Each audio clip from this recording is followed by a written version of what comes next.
بدقسمتی سے عام طور پر سنی مسلمانوں میں ایک خیال عام ہو گیا ہے، اور وہ خیال یہ ہے کہ اصحاب اقتدار بادشاہ وہ کتنے بھی فاسق ہوں، فاجر ہوں، کچھ بھی کریں، ظالم ہوں، ان کے خلاف بغاوت نہیں ہو سکتی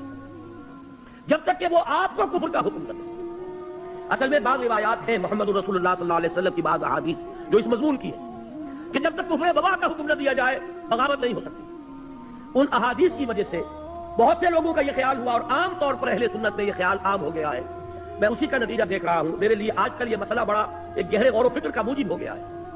کیا وجہ ہے؟ شیعہ سنیوں کے مقابلے میں پوری دنیا میں اگر تعداد دیکھیں 1/100 نہیں ہے، لیکن اس صدی میں اگر انقلاب برپا کیا تو شیعوں نے بادشاہ کا تختہ الٹا، جو بھی نظام انہوں نے قائم کیا اپنی فقہ کے مطابق نظام قائم کر لیا۔ پوری سنی ورلڈ موریتانیہ سے لے کر انڈونیشیا تک ایسی ایسی عظیم تحریک، جماعت اسلامی کی تحریک، تبلیغی جماعت کی تحریک، الاخوان المسلمون کی تحریک، لیکن کہیں بھی انقلاب کے کوئی آثار ابھی تک موجود نہیں، دور دور تک کوئی اثرات نہیں۔ آخر کوئی سبب ہے اور الگ مسئلہ ہے، وجہ کیا ہے؟ یہ سنی جو ہے یہ سنتی ہو کر رہ گیا ہے، کوئی نہ کوئی فکر کے اندر، سوچ کے اندر، نظریے کے اندر کوئی غلطی ہے۔ بات سمجھ لیجیے، جیسا کہ میں نے کیا، میں نے بڑا سینسیٹیو ایشو ہے، آج تک کبھی اس پر گفتگو نہیں کی ہے، لیکن کچھ دنوں سے شدت کے ساتھ میں سوچ رہا ہوں وجہ کیا ہے؟ جان ہی نہیں پڑتی کہیں، معلوم ہوتا بھولتا ہے۔ معاشی مسئلے پر کھڑے ہو جائیں گے، سیاسی مسئلے پر کھڑے ہو جائیں گے، کسی کی ٹانگ کھینچنے کو جمع ہو جائیں گے، سینکڑوں لوگ جانے بھی دے دیں گے، لیکن کوئی آرگنائزڈ ایفرٹ اس دنیا میں اسی دور میں ایرانیوں نے کر کے دکھا دیا۔ جو بھی ان کا دین ہے، جو بھی ان کی فقہ ہے، جو ان کے تصورات ہیں، اس کو چھوڑ دیجیے کہ اس سے ہمیں کہاں اختلاف ہے، لیکن انہوں نے اس کو کر کے تو دکھایا ہے۔ ہم نے کیا کیا؟ بات چاہتے چل رہی ہے، ایک ایک محل اربوں ڈالر کا بنتا ہے اور محل خالی پڑے رہتے ہیں۔ بادشاہ سلامت کی جھلک دیکھنا نصیب نہیں ہوتا محل کو، سال میں زیادہ سے زیادہ بادشاہ سلامت 4-6 دن کے لیے آ جائیں گے بس، اور محل اربوں ڈالر کا بنا ہوا۔ جبکہ اسی ملک کے اندر جا کر دیکھیے آپ کو کہ بالکل حیوانوں کی طرح انسان رہتے ہوئے نظر آ جائیں گے، بھیک مانگتے ہوئے لوگ نظر آ جائیں گے حاجیوں سے، اور جو لوگ عمرے کے لیے جاتے ہیں بچے جس طریقے سے لپٹ لپٹ کر مانگتے ہیں وہاں کا بھی نقشہ موجود ہے۔ یہ حال کیا ہے؟ یہ نظام ہمارے یہاں کیوں نہیں بدل رہا؟ کہیں سے کوئی حرکت نہیں۔ خاص طور پر اس دنوں میں مجھ پر یہ سوچ بہت زیادہ طاری ہوئی، اس کی وجہ کیا ہے یہ بھی سن لیجیے۔ جب یہ جہاد افغانستان بڑی شدت کے ساتھ چل رہا تھا، اب تو یہ کہ اس میں بہت سی صورتحال، بہرحال میں اس میں گفتگو نہیں کرنا چاہتا، اب وہ یوں کہا جا سکتا ہے کوئی قابل رشک حالت میں نہیں ہے، لیکن میں آج سے پہلے کی بات کر رہا ہوں، سال 2 سال پہلے روسیوں کے وہاں سے جانے سے پہلے جو شکل تھی، اس وقت ایک بات متواتر سننے میں آ رہی تھی کہ جہاد افغانستان کا فال آؤٹ، یہ جو ترکستانی ریاستیں ہیں رشیا کی، USSR کی، یہ سمرقند اور بخارا، یہ ریاستیں، ان میں بڑے اثرات پھیل رہے ہیں اس کے، ان میں اسلامی جذبات، دینی جذبات زندہ ہو رہے ہیں، اور انشاءاللہ روس کو لینے کے دینے پڑ جائیں گے، اور افغانستان میں جو کچھ اس نے کیا ہے اس کے نتیجے میں ان تمام ریاستوں میں بغاوت ہو جائے گی۔ لیکن میں حیران ہوں، بغاوت ہوئی تو نمبر 1 یورپین کنٹریز میں ہوئی، ذرا گرفت کمزور پڑی ہے اگر رشیا کی، یورپ کے اندر ایک ملک، دوسرا ملک، تیسرا ملک، چوتھا ملک، انہوں نے بند توڑ دیے، کھڑے ہو گئے۔ پھر یہ کہ روس کی جو اپنی ریاستیں ہیں بالٹک اسٹیٹس کے اندر، لوتھیانا وغیرہ کے اندر بغاوت ہو گئی، جا کر گورباچوف نے معافیاں مانگی ہیں، خوشامدیں کی ہیں، خدا کے لیے ہم روسی دستور کے اندر سیسیشن کے لیے پروویژن پیدا کر دیتے ہیں، اس وقت جو ہے علیحدہ نہ ہو، آئندہ کے کسی مرحلے کے لیے باقاعدہ ہم دستوری راستہ کھول دیں گے، لیکن نہیں، اس کے بعد اگر کوئی بغاوت ہوئی تو آذربائیجان میں ہوئی ہے جہاں شیعہ مسلمان آباد۔ یہ سنی ساری ریاستیں سن پڑی ہوئی ہے، ابھی تک کوئی خبر نہیں ہے کہیں سے، نہ سمرقند سے نہ بخارا سے، کہیں سے کوئی خبر، کوئی حرکت نہیں۔ اس کی وجہ یہی ہے، میں نے جہاں تک غور کیا،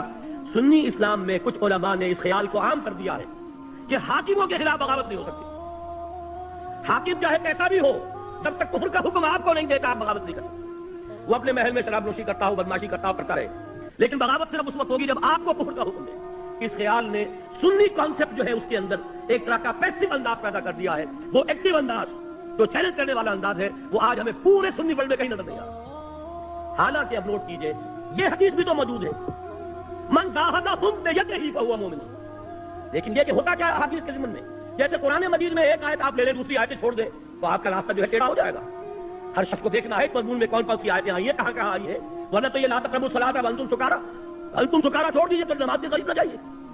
حدیث میں جہاں وہ حدیث موجود ہے کہ جب تک وہ کفر کا حکم نہ دے بغاوت نہیں کر سکتے، وہاں یہ حدیث بھی تو موجود ہے کہ جب وہ لوگ ہوں برسر کار کہ جو یفعلون ما لا یؤمرون ویقولون ما لا یفعلون فمن جاہدہم بیدہ فہو مومن، یہ جہاد بالید کس شے کا نام ہے؟ اگر بغاوت نہیں ہو سکتی، اگر ان کے اختیار کو چیلنج نہیں کیا جا سکتا تو یہ الفاظ حضور نے کس سے بات کی؟ من جاہدہم بیدہ فہو مومن ومن جاہدہم بلسانہ فہو مومن ومن جاہدہم بقلبہ فہو مومن ولیس وراء ذلک من الایمان حبۃ خردل۔